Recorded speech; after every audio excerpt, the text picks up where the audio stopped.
Appreciate you streaming in here with Mac and Mac on Birds 365, where we talk football each and every single day. And we're going to talk with a guy who does both stats analysis and scouting now. They try and marry the two and do a hell of a job of it at Sports Information Solutions. Alec Vigderman, Director of Football Analytics, good enough to hop on with us, who is an admitted nerd, right, Alex?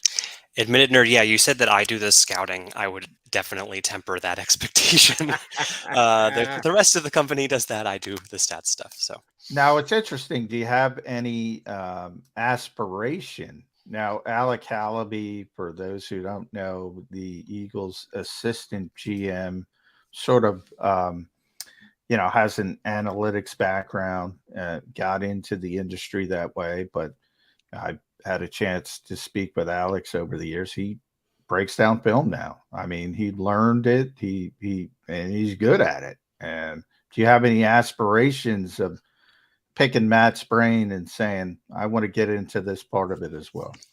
Yeah, I think that it's also just really important when you're building metrics and trying to evaluate players. It's really important to have an understanding of how to think about those things and what elements of the data that we do collect are really important and what can we collect that would allow us to answer questions even better. So yeah, it is really useful to have that scouting background. I don't feel the need to have that be like my entire job, but it's definitely a really important part of what I do.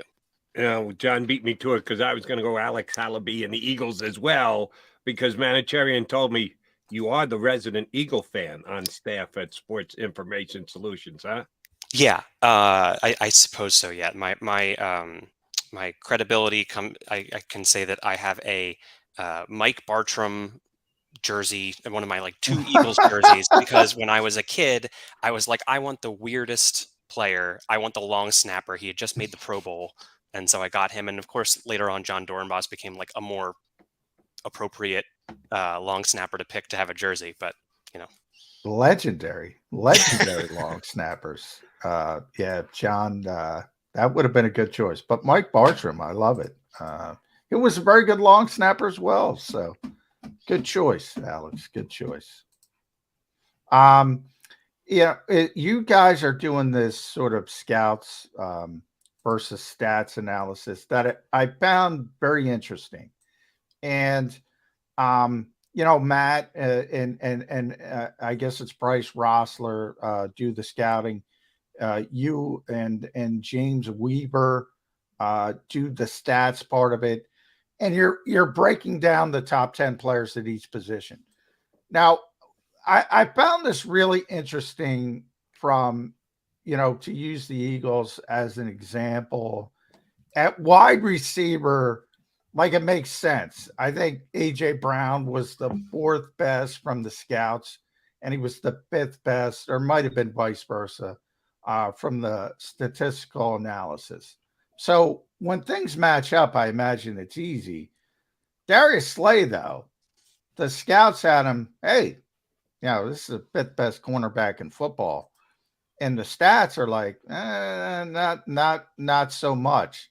How do you guys sort of debate back and forth when you talk about when you have that big sort of gap between the two camps? Yeah, so for cornerbacks, it's tough in general. Their performance is really variable year to year. They're sort of like famously difficult. Like baseball relief pitchers. Yeah, they're famously difficult to evaluate statistically. Part of it is because the plays that they are involved in can be really big one way or the other. Like in terms of any single player's impact on a play, a defensive back can have a pick six from the 1 yard line going 99 yards, or they can allow a 99-yard touchdown. So their range of outcomes is really wide. And also for whatever reason, year over year, you have these really big swings in how well they perform snap to snap. And then you can also get players like Trayvon Diggs of the Cowboys last year was this really extreme example of he had all these interceptions and he was, defensive player of the year conversations, all that kind of stuff. But at the same time, he was allowing big chunk play after big chunk play. And so you can get these really big differences in the impact of a few really important plays and what you're doing snap to snap. Let me ask you about follow up with the cornerback because, as John noted, Darius Slay in top 5 on the scouting, nowhere to Yep. be found on the top 10. Surprising, James Bradbury did not make the top 10 statistically either. And one stat we continue to hear about, Reed, the lowest quarterback rating against him, passes that came his way in the National Football League. What stat analysis, what metric are you using that says, yeah, Bradbury's still not in our top 10 as far as stats go? Yeah, so for what it's worth, he ended up like 13th. So we're not talking about a huge difference here. The primary metric that we use is something that I've created called total points, which is basically our sort of answer to like wins above replacement type concept, but in football. So taking all of the different charting data that we collect and putting everything that players do, all the 22 players, and kind of putting it into the same currency, the same point scheme, and relating that to points on the scoreboard, basically saying, the air yards on this throw are worth this many points on average, but he didn't allow that completion, so he gets a little bit of credit there. Interceptions are worth a whole bunch of points, and that kind of thing. And by that metric, Bradbury over the last 3 years has been in the top 15 or so, and actually that's where Slay ends up dropping off. He ends up being in the 70th range, and to be honest, well, so this is the tough thing to when it comes to evaluating corners, as I was saying before, like individual plays have a big impact. And so Slay, for example, had 4 dropped interceptions last year. And those are pass breakups. And so that's a good play in general, but it also is leaving a decent amount of value on the field. And so like if you think about it, that lost opportunity is a huge debit at least in the system that we're evaluating here. And so those are 4 plays that have a huge impact. The other thing that was true for Slay, and probably honestly is true for any of the Eagles defensive backs, is that the front 4 that's getting all this pressure makes their jobs easier. Yeah. And so Yeah. you have, like, I think Slay's half of Slay's interceptions, dropped interceptions, pass breakups, whatever, were when the quarterback was under pressure.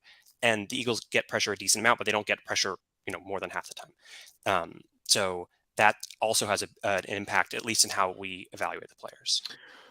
Now, with Slade, the marquee game was early in the season against Justin Jefferson. Now, to your point, he dropped a couple interceptions he probably should have had in that game. Now, I also brought up at the time, the officials let him play that day. So so I hear what you're saying as far as, that could be a shift and he's got a pass breakup instead of an interception. But if that was a different day in a different stadium with a different officiating crew, he also might have gotten 3 or 4 penalties. Yeah. So how do you kind of bake that into the statistical analysis? Because, boy, that's an outlier. Yeah, we're not accounting for everything, and we're not accounting, and part of that is availability of information. For what it's worth, the officiating crew is something that we could potentially build in, although it's tough because you only have so many penalties that get called and the officiating crews rotate around and all that kind of stuff over the course of years. Like, in order to feel really confident that that you can use that information to your advantage, you'd have to have a really strong differentiation between one crew and the other. So that in that situation, it's tough to build it. And particularly, as you're saying, like on a given day, that's really tough to build in. Yeah. That's hard to evaluate. In terms of the Justin Jefferson thing, that is something that we've considered, is having some kind of like quality of opponent adjustment. And the tough thing is that you get into this sort of like cyclical thing of like, that the same thing should be true for Jefferson as well, right? Jefferson's lining up against Slay. And so, right. So trying to figure out how to balance those factors is pretty difficult. And so we kind of let it be. And then you can potentially use the data in some other way and slice it up and say, okay, against top flight receivers, Slay was doing this, and against lesser receivers, he was doing that. And actually our friends at Football Outsiders, who we provide a lot of data for, they have used in the past for years this idea of like top performance against number 1 wide receivers, performance against number 2 wide receivers, etc.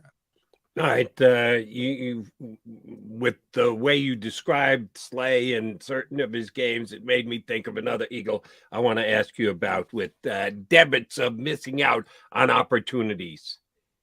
Yeah, John and I, it's so funny. After we booked, I just happened to ask John about yesterday. Do you think Devonte Smith has broken into the top 10 wide receivers in the league? And as per you stat guys, you got Devonte at number 10. The scouts don't. He's just outside. You got him at number 10, and I think I'm at number 10. So I'm with you guys on this one. Quez Watkins. Before we get to Devonte, Quez left some plays on the field last year. I got to believe if that is something that's a debit, that's going to drop Quez down pretty significantly. He's Eagles' third wide receiver. Every pit he's got 3. So we know that the rankings aren't going to be great to begin with. How far down is Quez? How many points does he lose because got his hands on the ball, couldn't make the play, dropped the ball, big fumble? Quez had some of those turn the game around in the other team's favor plays last year. Where do you have Quez ranked?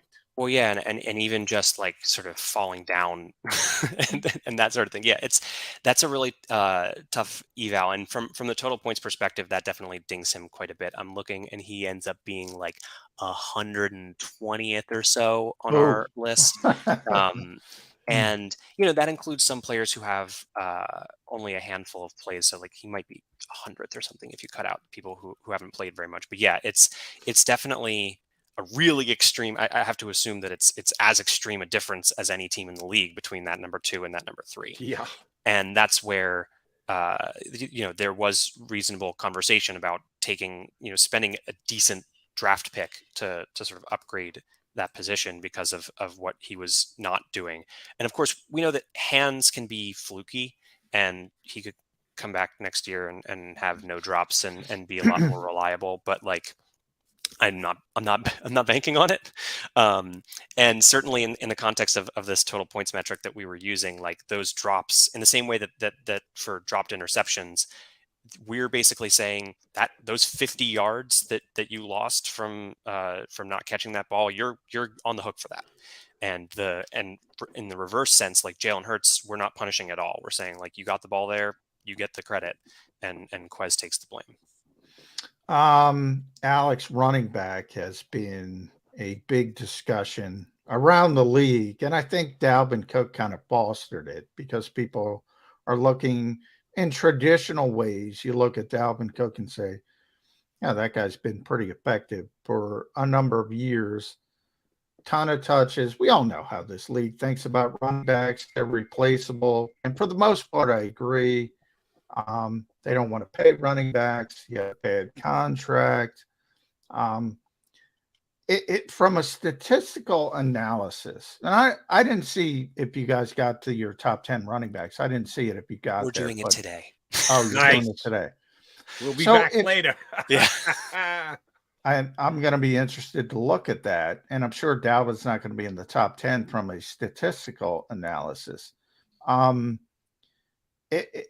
But the thought process around the league is pretty much, well, you can find running backs in the third day of the draft. You can get them off the street and be similar. How big is the gap between a top 10 running back statistically and just a run-of-the-mill running back? Is the NFL getting this right? Or should they be looking at it like other positions and saying, oh, this guy's just better. Maybe we should value him more than a run-of-the-mill running back. Yeah, I think that one of the elements that contributes to the conversation about running backs that is related to what you were talking about in terms of like, you can find a running back, is that even if you find a good running back and you say this player is better, the impact in terms of winning games of having a good running back is not dramatic. Like, you can almost think about it as, think to examples of players at the top of their game who are on in any random team, and the impact when they get added to the team, for example. Like the Falcons and Bijan Robinson, that's a weird thing because they're the context of their roster is a little odd. The quarterback might improve, but basically adding a top flight running back to a team even whatever, Saquon Barkley or like Adrian Peterson when he's at the peak of his powers, Derrick Henry, etc., the impact to the team is not quite as extreme as for like adding Tyreek Hill to the Dolphins. And obviously quarterbacks a whole different conversation. But basically, like even if you have a good one, you often see teams who have these like 2,000-yard rushers or whatever who don't make the playoffs, or they're barely scraping into the playoffs. And so it's part of it is that even if you have an excellent player and you're able to identify who those players are, and there are many examples of players who you're picking in the 7th round and you can find a quality player. Even the Falcons, Tyler Algier had a great year, and then they replaced him with Bijan Robinson. Like, there's all of these contributing factors make the running back less valuable than other positions. We at SIS have tried to fight against some of that narrative a little bit. Like in this total points metric, we have like a special adjustment basically to say, in general, we acknowledge that like running is less valuable than passing. And so we try to sort of, when we evaluate every single play, we adjust the value so that we are comparing like run plays and pass plays on an equal footing, and then evaluate the players within the context of those plays. Because the narrative is a little bit too far in saying like running backs don't matter at all. They are relevant. They contribute points to the team. I would never say that you should like ignore the position entirely. But I do think that, for example, the way that the Eagles have treated the position is a pretty smart one, where you're making a lot of bets. You're checking in on a lot of players. You're staying relatively low on the salary front. And even the Miles Sanders pick, like the difference between a 2nd round pick and a 1st round pick is pretty meaningful in terms of cost and all that kind of stuff. The one thing that is true about taking a running back in the 1st round potentially is that you might get that extra year before you get the huge contract, right? The huge contract is the thing that teams are getting away from. You had the Derrick Henry deals and Todd Gurley and whatever, and teams are really reticent to do that these days. After a couple of years of handing out big contracts, Zeke Elliott, of course. And so now you're trying to avoid that huge deal. So maybe if you take a guy at the back end of the 1st round, then you can get that extra 5th year on the rookie contract and not have to pay up for the big deal, and you can let him go somewhere else. All right. Let's get to the needle moving position. That would be quarterback. Sure. I said this with John many a time here on the show. I still like passer rating as an evaluative stat. I say it's kind of like democracy. Democracy is the worst government in the world, except for every other government. And then that puts it in its proper position. And I feel the same way about quarterback rating. It's imperfect. I get it. I know that it's imperfect, but it's still as good, if not better, than every other way.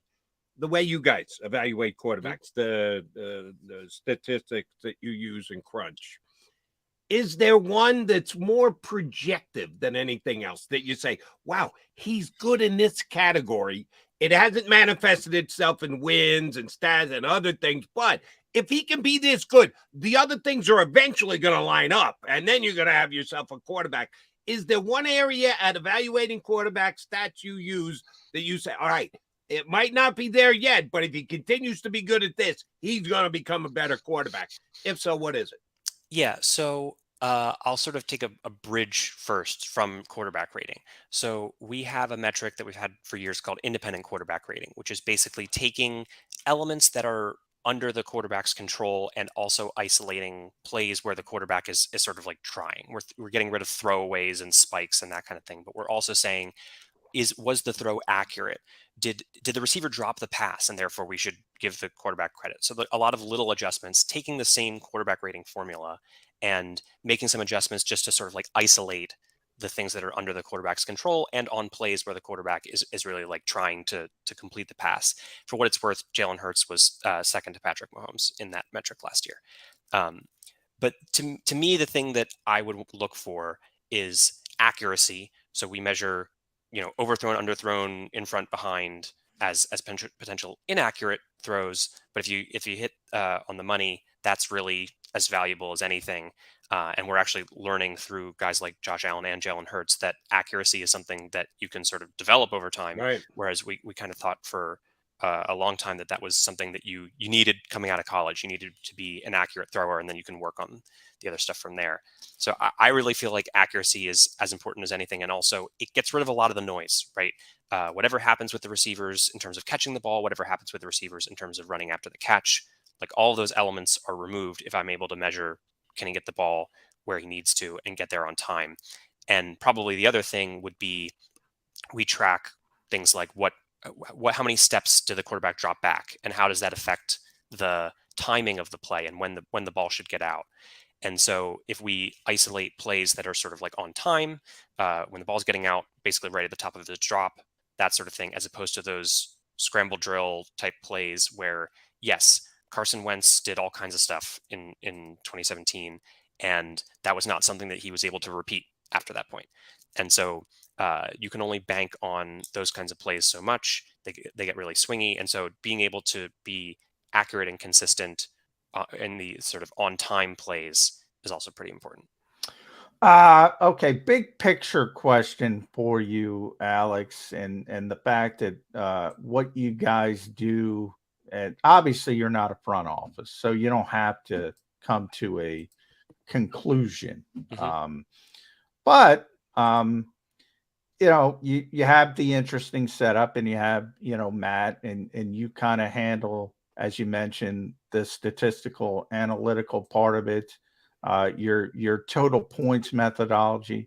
Do you sort of, when you're coming up with your formulas and your methodologies, do you tap into Matt and say, hey, what are you guys on the scouting side? What are you looking for?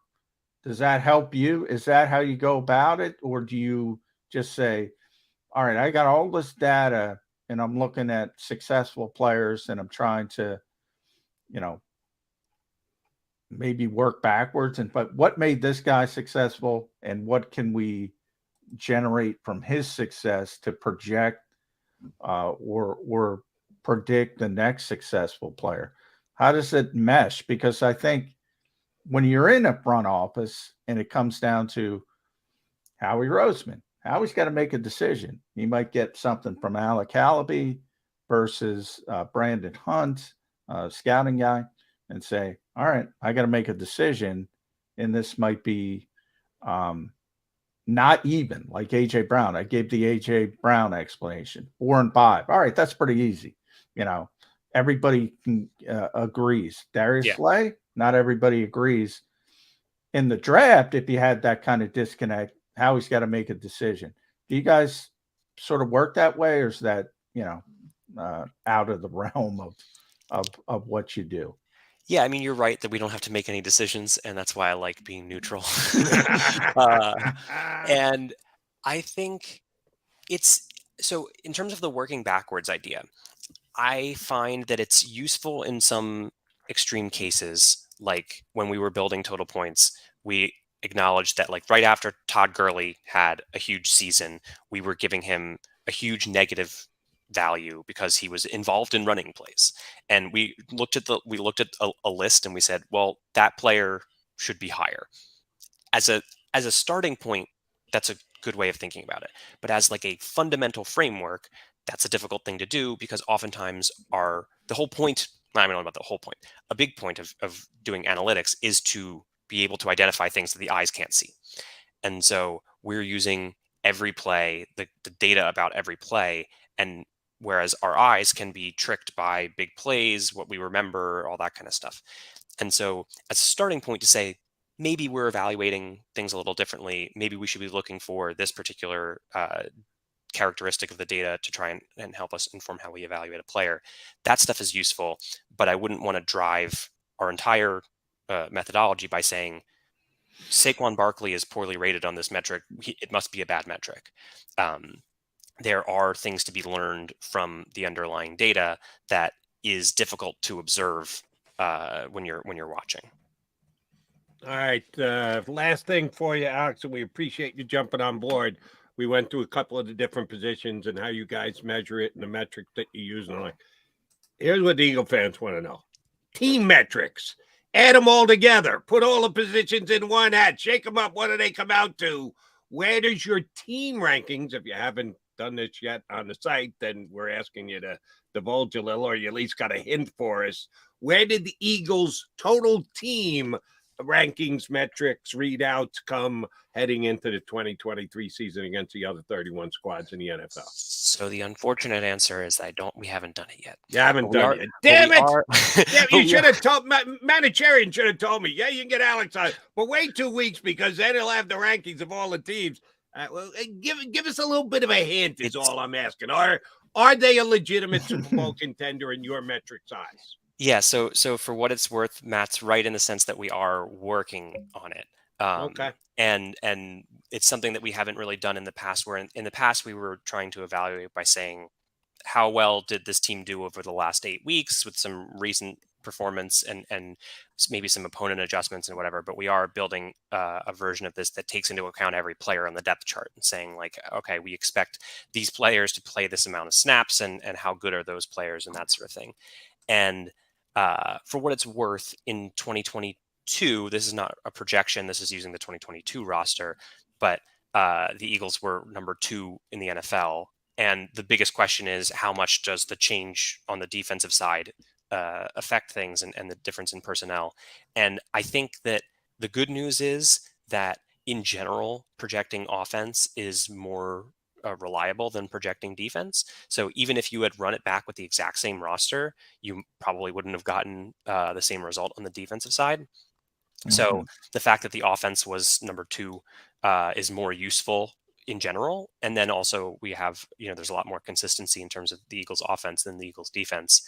And the other element that I think is just tough to evaluate is with all the coaching staff changes, there are a lot of schematic elements that might contribute to how well the team performs in the context of the teams they're playing and game planning and all that kind of stuff. And that's really tough to evaluate. All right, Alex, you have successfully talked yourself back into a return appearance here on Birds 365. We're going to get you back on again when you get the overall rankings heading into the season. We're going to do that. Yeah. And John, if you want to add one to this, feel free. Individual guys, I'm going to ask you kind of like I did with Quez. What was Quez again? Like 145? Something like that. Not good, Quez.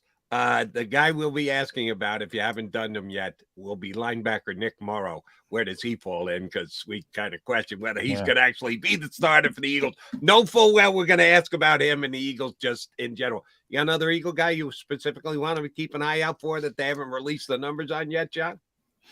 I am interested to see how high Dallas Goedert is, because I think Dallas Goedert is a heck of a player, but obviously missed those 5 games. So I'm interested to see where he is if the scouts and the stats agree.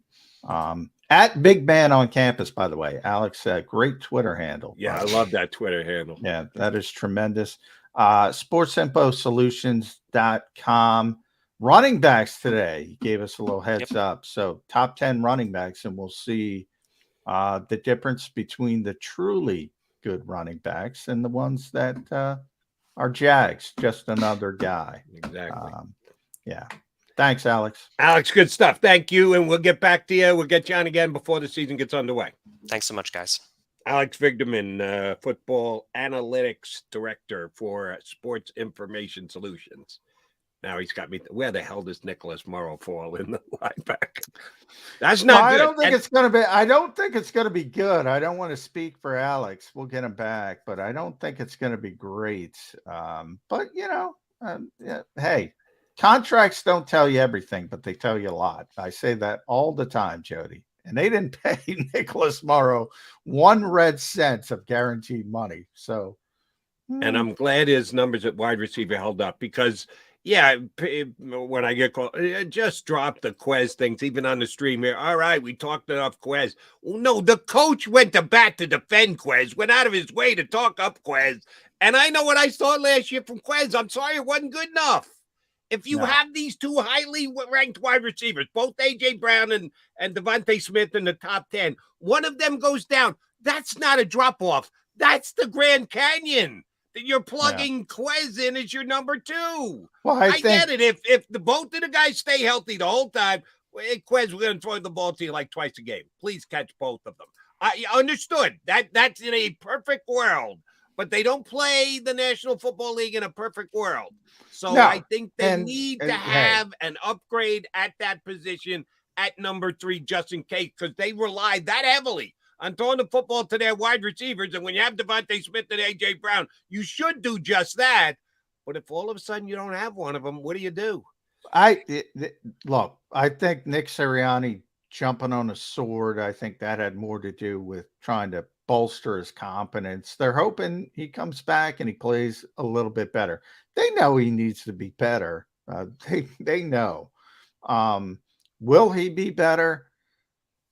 I don't. What do you cross your fingers or do you upgrade the position, John? I don't think he's good enough to be a number 3 wide receiver in this league.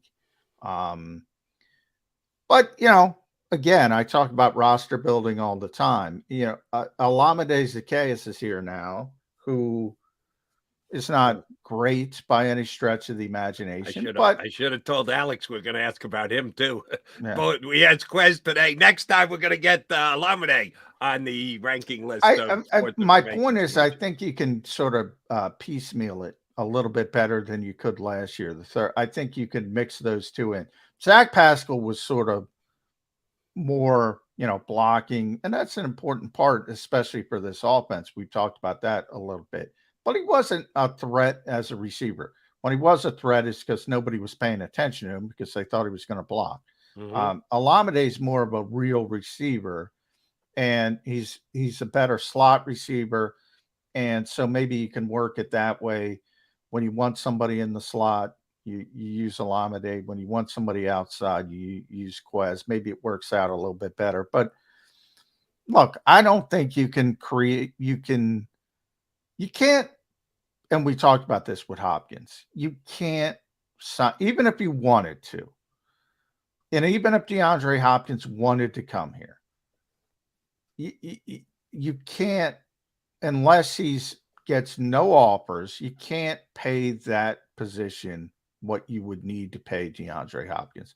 It's the reality of the NFL. You have to pick and choose, and you can't spend that money at the wide receiver 3 position. And that's not even bringing into account he's not going to be happy and all that kind of stuff, which is real. Legit. You and I both talked on that. DeAndre Hopkins going to come in here and go, yeah, I'll take my 3 targets a game. No. It's not going to work. No. It's not going to work. And I'm not even getting to that point. I'm just saying you can't, you have certain financial assets and you can't spend that kind of money it's going to cost to get him at wide receiver 3. You just can't. We will come back, put a bow on the show. We appreciate both Mike Gill and Alex Vigderman for hopping on with us. Final call, Mac and Mac coming up next on Birds 365.